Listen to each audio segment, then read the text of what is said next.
Okay, removing the anti-eddy valve, you don't need to remove any of this stuff. I'm just showing this for clarity.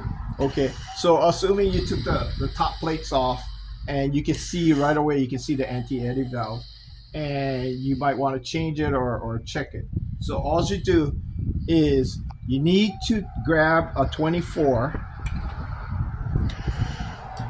and then a 19. Okay, the reason is this, the 24 nut is actually connected to this pipe, so you don't want that to be disturbed. So what we're going to do is we're going to hold this in place and then take a 19 and then open it up that way. Now you got to make sure that there's no you power down, you release the steam. This is going to be a little toasty, so you need to pull this out.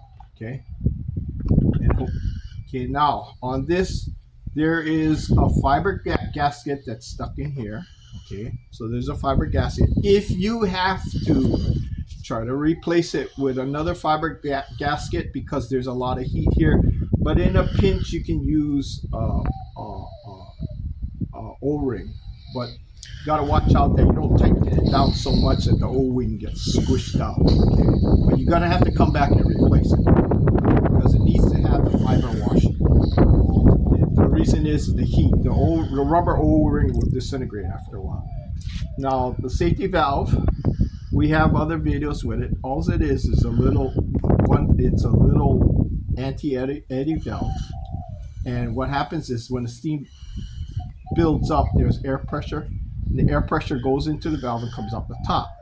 Okay, and as it builds up, you'll see steam rising from the top of this, and eventually the pressure speed will get fast enough that it will gradually force this up and then seal, and it'll just go boop, and then you'll stop seeing it steaming. Now there might be a little steaming from the water left over in the cup, but that's normal. Okay, now if there's a lot of steaming and it doesn't seal, that means this O-ring is bad. You can pretty much get any the same size O-ring in any hardware store.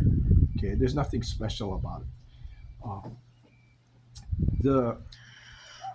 If the seal is cracked and this constantly steams all the time, it's leaking. What's going to happen is the heater's going to stay on, and it's going to continuously heat and use electricity.